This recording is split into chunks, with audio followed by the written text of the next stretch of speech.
turabashimiye rwose mwebwe tugorobejanije muri uyu mwanya mwiza wo guhimbaza Imana kugira ngo tuyishimire ko yatwirije kuri uyu munsi wa gatandatu igerekezo rya 2 ukwezi k'umunani. Tunayishimire ko idufashije kuba twagarutse amahoro imuhira kumwe n'abandi bose bari ku mpande zine z'isi, abo turi kumwe, abatubona kumbonesha kure, abatwumva ku matwi. Tubahaye ikaze muri uyu mwanya mwiza wo kuninahaza Imana tuyiha amashimwe kuri ingabirano y'ubuzima dufise, kuko ibindi byose ni inyongera. Twongere tunayisaba umutahe umushinge wo kwinjira ku munsi ugira gatatu muri uku kwezi k'umunani turamahoro. None rero mu bubasha bwa mutima w'Imana, mu mbaraga z'amaraso meza ya Yesu Kristo tweza rwose, mutima w'Imana ndasabye ngo twikire uyu muvukanyi wacu agiye kutuyobora.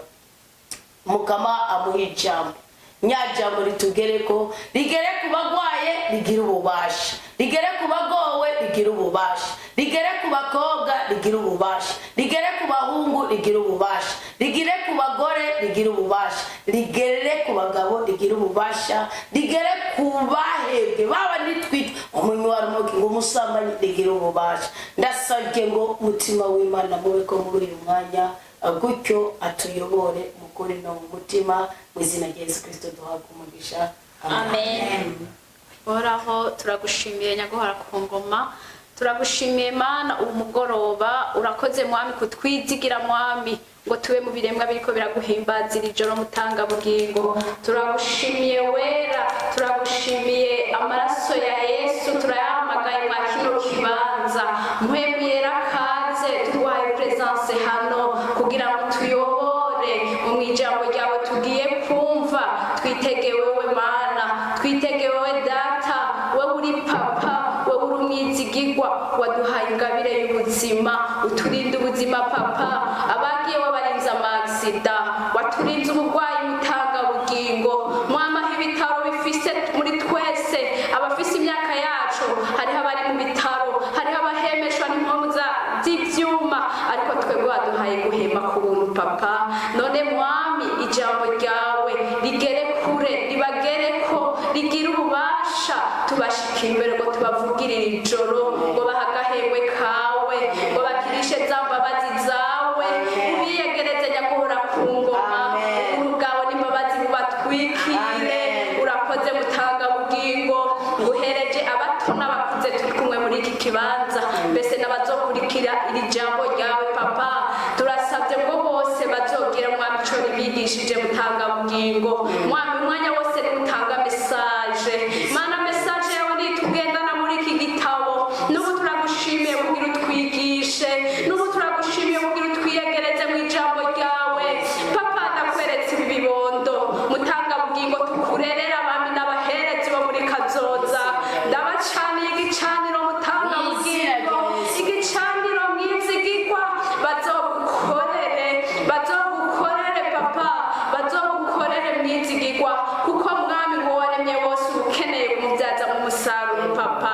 Turasabye mutanga bugingo, bazokora urudandazwa rwo kuroba abanyarumogi, bazokora urudandazwa rwo kuroba abamaraya mwami, bazokuvugire mu ndimi zose, bazotazire mu ndimi zose, bazoja mu kamahanga bavuga izina ryawe.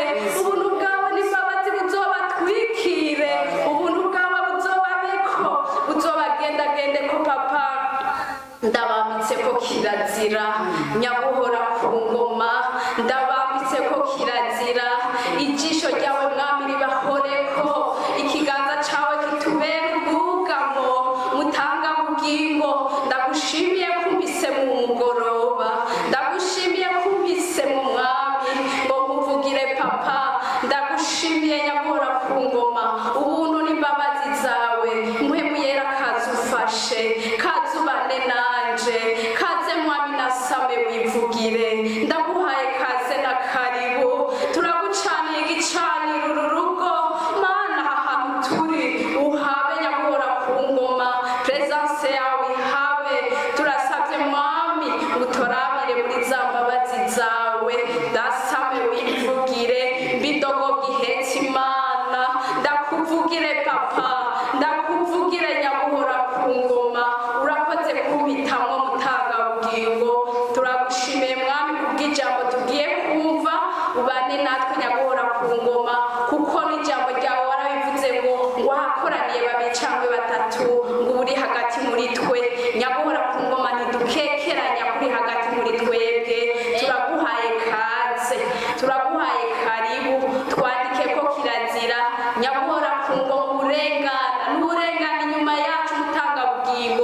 kwijwi n'ahatoyumva ububasha bwawe bw'igicaniro tukubakiye mwami rimurobore ufise ikibazo mwami acironkera inyishu mu izina rya Yesu uburwaye mwami ubuhebukira mu izina rya Yesu uwihebuye nyakora ku ngoma umuremeshe mutanga bugingo kuko ukuri n'ukubaho ubuzima n'ukubaho byose mwami ngo biva ku rurimi rwacu natuye ubuzima mwami natuye ububasha bw'ijambo ryawe mwami ngiye kwasa mukivugira mutanga bugingo urakoze papa icubahiro cose kikugaruke ko uri ibihe byose azoshira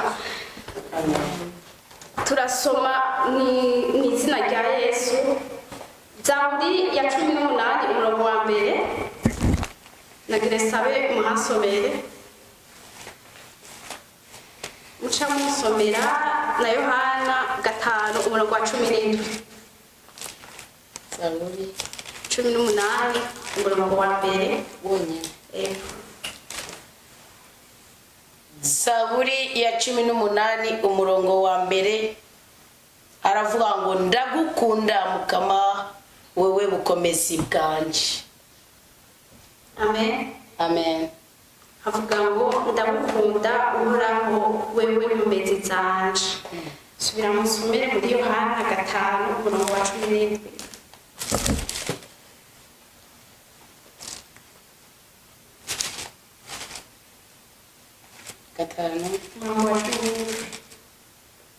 Cumi n'indwi aravuga ngo Yesu niko kubishura ati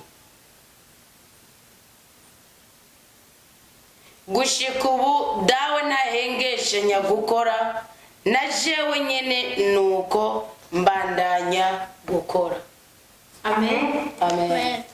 Jambo ry'Imana iyi message ni message iduha buri gihe ntimwitegejeyo kuko je nta jambo mfise ariko nitwitega Imana turayibona mu ijambo nitwitega Imana twayibonye mu isengesho iyi Zaburi iravuga ngo ndagukunda uhoraho we ni wewe nkomezi zanje.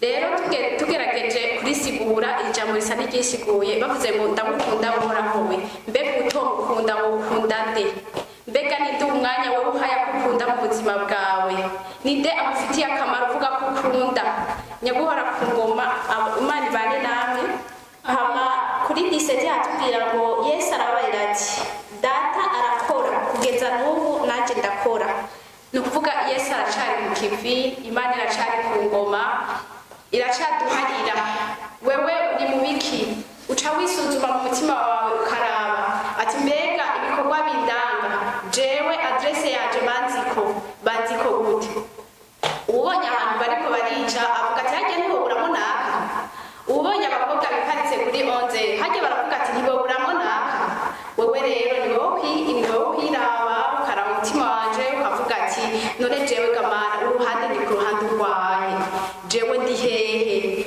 uhoraho aracari mu kazi data aratwiyegereje aratubwiye ati aracari muri ya ntebe y'imbabazi aratubwira ati Yesu aravuga mu ijambo ryiwe yuko tumukorere amaganya yacu tumukorere indwara zacu tumukorere ibyacu byose kuko twebwe ubwacu ntaco twishoboje ariko byose ntitwabikoreza Imana ubuzima bwacu buragenda neza ubuzima bwacu buragororoka. Amen. Amen. Hama nuko turaba ati mbega jewe nk'abana bakavuga ati mbega jewe ndaraba ubwiwanje nta mwana nababaje nta mwana twakinye turashwana ntawe twagiranye ibitongano niwo wo kwihweza ijambo ry'Imana rirabisigura neza.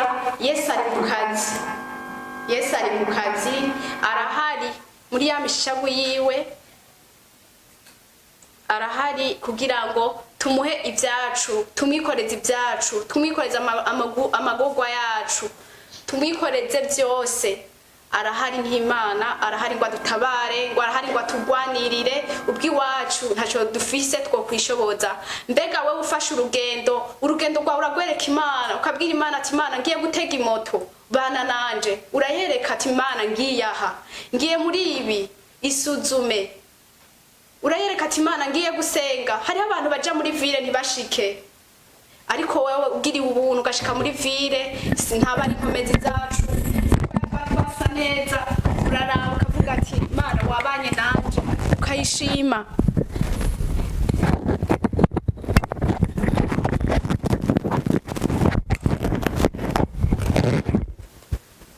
Amen. Amen. Ubuzima rero nuko twategerezwa kugenda uko bukeye uko bwije, ukavuga ati none ko nafashe urugendo nagiye ahantu hariho imiduga yagiye iratembagara, hariho abo nabonye bagize accident, umunsi harabona umvise abo tungana bapfuye byagenze uku, we wibutse gushima Imana, urayibwira ati Imana wakoze ko uyu munsi wandindiye ubuzima nkaba nkihari nkiri muzima. Tukiri muzima bene data turacafise ibyizigiro. Ukiri muzima nta kunanirwa. Nyambo umunsi mvuga ati ndi mu bazima, ni mu bafise impwemu z'abazima, turacafise ibyizigiro ko nibindi bizogenda neza. Turacafise ibyizigiro ko tuzotera imbere. Turacafise ibyizigiro ko tuzovuga ubutumwa abantu bagakira. Turacafise ibyizigiro ko tuzobwira abandi bajene batitahuye ati mbega ubuzima bugenduka, ubuzima bwo mu Mana bugenduka. Bene da nta muntu numwe yakoreye Imana ngo atetegwe. Nta muntu numwe yubasha Imana ngo ireke nayo kumwubahisha. Turacafise rero kazoza kesha tukubakishe ku Mana, tukubakire ku Mana bene data. Hama turabe muri Bibiliya yacu mwitanguriro umurongo igice ca 49 umurongo wa 22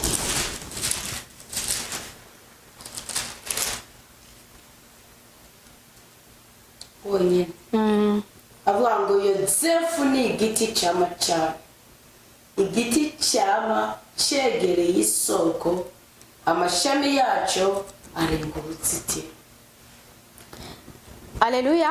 Amen. Aleluya. Amen. Bavuze ngo Yesu ni ishami ry'igiti cyama cyane, ishami ry'igiti cyama cyane kiri hafi y'isoko. Amashami yaco arenga uruzitiro rw'amabuye. Imana nishimwe. Amen. Ahantu hari Yozefu hashira izina ryawe.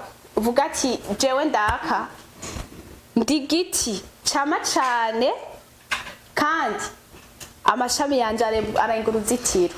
Yewe ndi igiti cyama cyane kandi amashami yanje arenga uruzitiro. Amina. Amen. Nukuvuga iri jambo uko jewe ubwiwanje uko mpwemuye Imana ampaye kuri sigura, numva novuga ati ni jewe uno munsi ndavuga ati ndisuzuma nkaraba ati uno munsi jewe Kamariza ndavye ibyo niriwemwo, eske nabaye ishami ry'igiti cyama cyane cankwe nabaye sinzi ikintu novuga kiri contraire yiki. Mvuze ati nabaye ishami ry'igiti, hari uwo nafashije noba nakomeje ku buryo yongerwamo umuriro kwizera, kandi mbega hari uwo noba nyamba nahezagijwe n'ibihumbi 5, hari uwo noba nahaye n'igihumbi kugira ngo ujya muntu basinyamba ari ikintu yarabuze yumve yoshima Imana kubera kijya gihumbi. Ndi ishami ry'igiti cyama cyane kandi ryama hafi y'amazi ritigera rireka gutotahara. Ishami ry'igiti ni twebwe, gutotahara ni byamwa twetwama. Bene da turi muri cyagihe dukeneye ko turenga rwa rwego rwo gusoma Bibiliya, tubona umuntu agasoma Bibiliya aravye umuntu ko yitwara akavuga ati naka ndamubonye uko ameze, ni Bibiliya yigendera. Haleluya. Amen. Haleluya. Amen. Tukavuga ati naka uko yitwara, naka uko agenda, naka uko yumviriza abantu, naka uko yitwararika abantu, ni ishami ry'igiti ryama cyane. Haleluya. Amen. Nuko rero twe two kwisuzuma tukaraba eske mu kazi kanje ndi ishami ry'igiti cyama cyane. Mbega mu kazi ndafise igikundiro, hari igikundiro twebwe nyene ubwiwacu twikurako.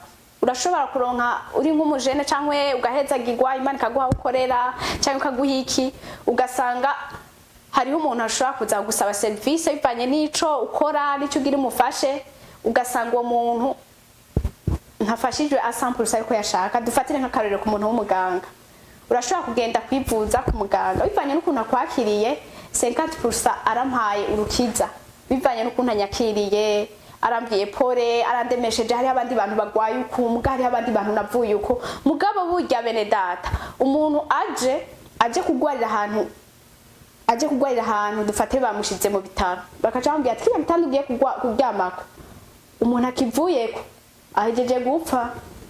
aho hantu uza kuharyama atabyizigira ufise yuko nawe uza kurokoka. Haleluya. Imana ishimwe cyane kandi Imana idufashe rwose. Hama nta byinshi rero mfise novuga, abumvise ijambo ry'Imana, Imana ibaha umugisha, Imana ibaha ijoro ryiza, Imana ibarinde, Imana ibakomeze. Murakoze kumpa umwanya.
urumwizigirwa dushime n'amatwi yacu dushimwe n'amahogo yacu tukuvugire mutanga bugingo wabanye natwe mutanga bugingo mwami twakubakira igicaniro mwami kiganza muri kake mwami abarozi batsindwe abarozi batsindwe mwami bakoreshwa n'amagatendete turabahagaritse mwami igicaniro cyawe kiganza papa ubuntu bwawe mwami butubeho mwami imbabazi zawe zigaragariye inzu waba uri imana uragororotse papa uri mwizigirwa mwami turagushimiye mwami mwami ntawe gukorera ngo yikorera amaboko mwami urakoze mwami kudukoresha ibicono mwami urakoze kubana natwe turagushimiye kuri presence yawe urakoze mutanga bugingo mwami wagaragaye nk'imana watwiretse nk'imana wabanye natwe papa uragukurisha uri ubwatsi ibiganza byawe mwami bigukomera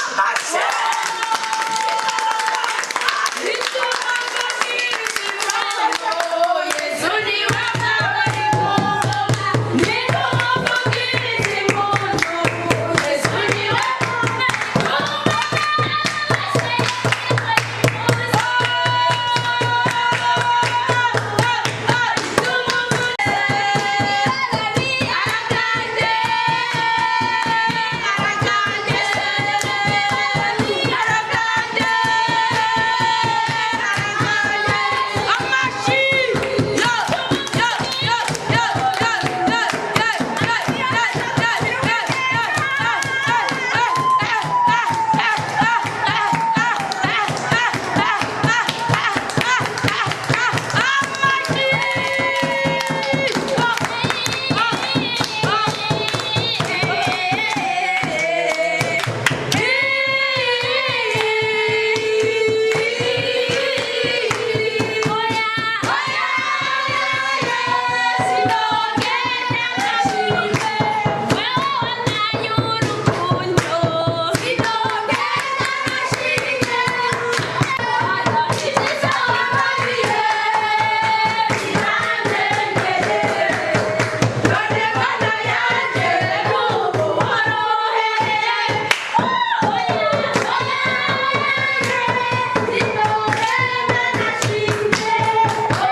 turongeye kugukengurukira mutanga bugingo turongeye kugushimira kuko aya majwi ni wowe waduhaye turongeye kugushimira kuko urukundo ni wowe waduhaye turongeye kugushimira kuri iki gicaniro wemeye kurungika ku migisha yawe ndagushimiye kuko sinkekereza ko hose twari kumwubaha ubuzima bushasha ndagushimiye kuko muri iyi minota mike dusigaje ngo twinjire ku munsi ugira gatatu wo muri ku kwezi k'umunani sinkekeranya kuri Imana iduhaye umugisha n'ubugwiza ndagushimiye kuduhaye igikundiro ukirukana icankiro ndagushimiye kuduhaye amahoro ukirukana amahane ndagushimiye kuduhaye umugisha ukirukana umuvumo ndagushimiye kuduhaye urukundo ukirukana urwango urwango ndagushimiye ko uturemyemo umutima mushasha kandi wagutse ndagushimiye no kubera ibyiza byose uzoduha kandi ndasabye muduhezagire utugire neza uno mu myaka yose tuzokwame turi abana bawe kuko niwo bwaba byose